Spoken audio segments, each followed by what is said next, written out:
What would you do if the only way to become rich was to kill the one person who gave you life? This is not a question that came to me from books or films. It came from real life, and it broke my heart into pieces. My name is Ada, and this is the story of my only son, Chinedu, the boy I raised alone, the boy who gave up everything for me. I was only 25 when my husband walked out of my life. He left with another woman, leaving me with a baby barely 2 years old and a heart full of shame. My family told me to remarry, but I refused. I looked at Chinedu's little face and I knew my life's purpose had changed. I would fight, I would sweat, I would starve, but I would raise my son to stand tall in this world. Life was never kind to us. I sold vegetables at the market under the burning sun. I tied bundles of firewood on my back even when my body ached. There were nights I went to bed hungry so Chinedu could have something to eat. When he asked, "Mama, have you eaten?" I always smiled and lied, "Yes, my son, I ate earlier." In truth, I had not. But what kept me going was his smile. Chinedu was a bright child, always full of questions. When other children laughed at his torn school uniform, he would laugh too, saying, "Don't worry, one day I'll buy you plenty of clothes, Mama." His innocence gave me hope, and I poured everything into his education. I remember one rainy evening when he was about 10 years old. The rain poured heavily and thunder shook the sky. Our roof leaked so badly that we had to place buckets everywhere in the room. Chinedu looked at me and said, "Mama, when I grow up, I'll build you a house where no drop of water will touch you." His words warmed me more than any blanket could. Years rolled by, and I kept sacrificing. I worked like a mule, waking up before dawn, returning home after dark just to pay his school fees. Sometimes I borrowed money, sometimes I begged. People mocked me, saying, "Why waste all this energy on one boy? A boy can betray you tomorrow." But I didn't care. Chinedu was all I had. When he got admission into the university, I felt like I had won a battle. The day he wore his graduation gown, I cried. I saw my sacrifices standing tall in front of me. I hugged him and whispered, "You are my pride, Chinedu. You are my tomorrow." He smiled and said, "Mama, I'll make you proud. I'll change our story." But behind my joy was an unspoken fear. Years had passed and my youth had gone. I was growing old, tired, and sometimes bitter. All I wanted was to see the fruit of my labor before death came calling. Little did I know that this hunger, this pressure inside me would become the very knife that cut short my son's life. When Chinedu graduated from the university, I felt as though I had touched heaven with my bare hands. That day, as I watched him walk across the stage in his gown, holding his certificate, tears of pride rolled down my cheeks. I clapped so hard my palms hurt, shouting his name like a child. "My son! Chinedu, that's my son!" I screamed from the crowd, uncaring who looked at me. After the ceremony, I hugged him tightly. "Chinedu, you are the joy of my old age. Everything I suffered, everything I lost, it was worth it." He laughed gently, his arms still around me. "Mama, you have not seen anything yet. This is just the beginning. I will change our story, I promise." His words became a seed in my heart, a seed of hope, yes, but also of impatience. The first few months after graduation were sweet. Chinedu stayed home helping me in the market sometimes. I loved having him around, his tall frame bending over to lift baskets of tomatoes, his soft jokes keeping me smiling. But soon, my heart grew restless. Each time I looked around the village, I saw young men his age driving cars, wearing fine clothes, building houses for their mothers.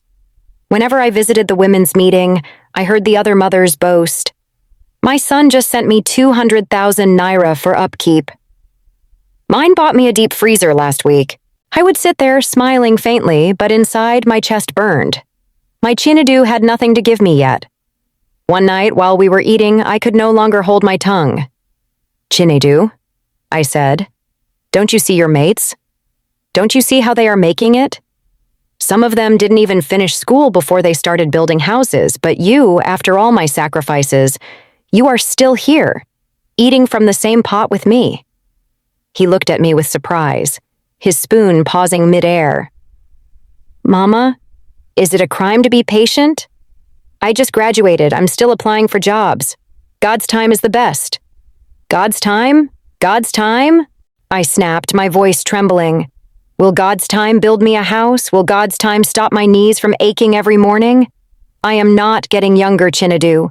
Before I close my eyes in death, I want to enjoy the fruit of my labor. The words left my mouth sharper than I intended. His face fell. Slowly, he put his spoon down.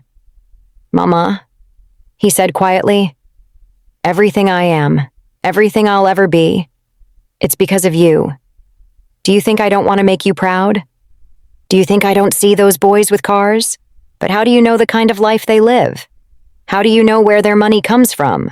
His words stung, but pride kept me from softening. I turned my face away, muttering, all I know is that I want to see you rise. Don't let me die in shame. That night, long after he went to bed, I sat awake. My heart battled within me. Part of me knew I was being unfair. My son had only just finished school.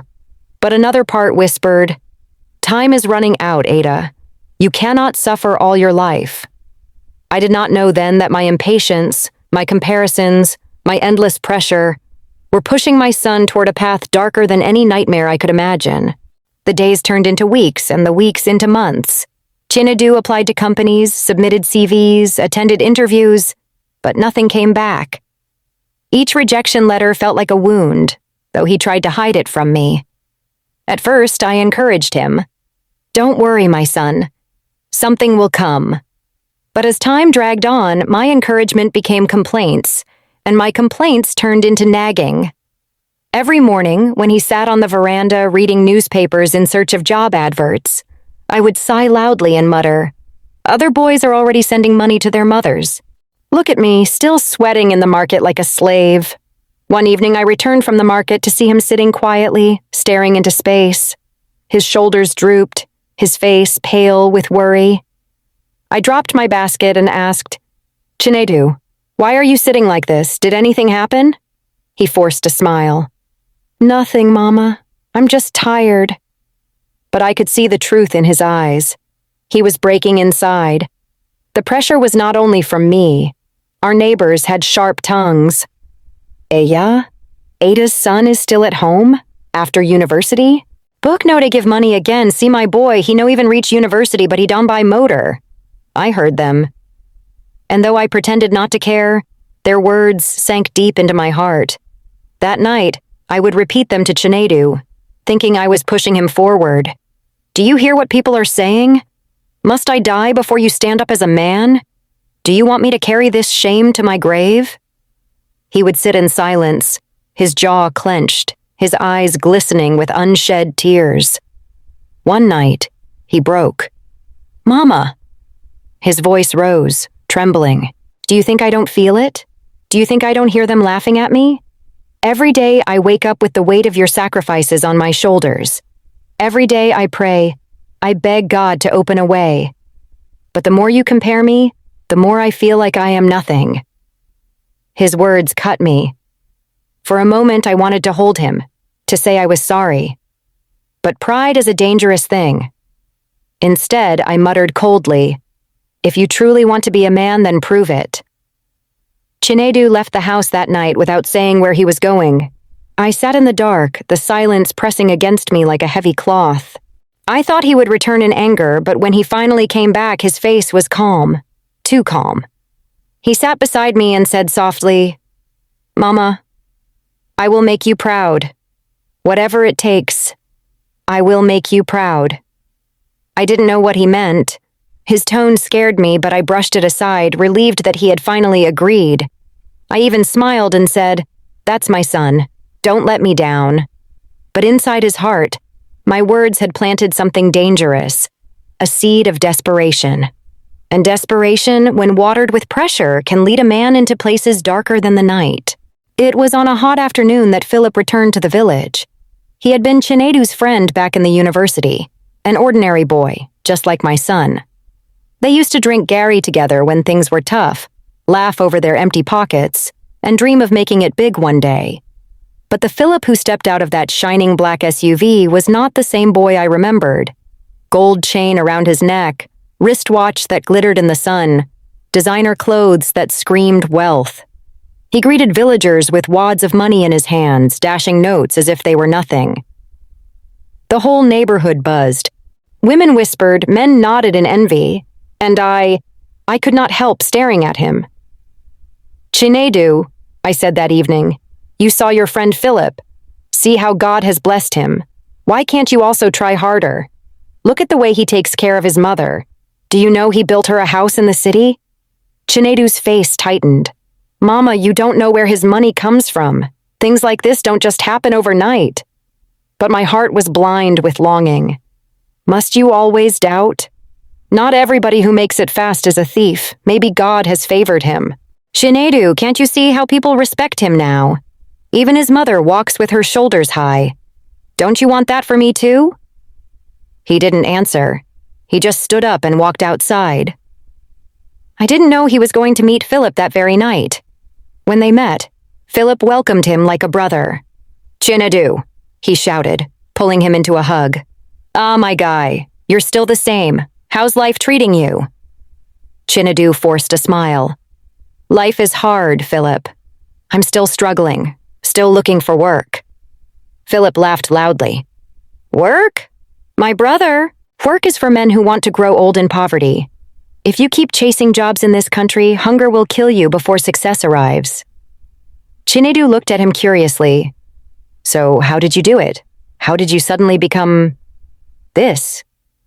He waved his hand at the flashy car, the glittering jewelry. Philip leaned closer, his voice dropping. "There are secrets in this life, my brother. Secrets that only the brave can handle. You think all these rich men you see made it by working 9 to 5? Forget that thing. Money answers only to power, and power comes with sacrifice." Chinedu frowned. "Sacrifice?" "Yes," Philip said, his eyes gleaming. "A little blood, a little ritual, and the world opens to you. I belong to a society that changes destinies. One decision, and poverty becomes history."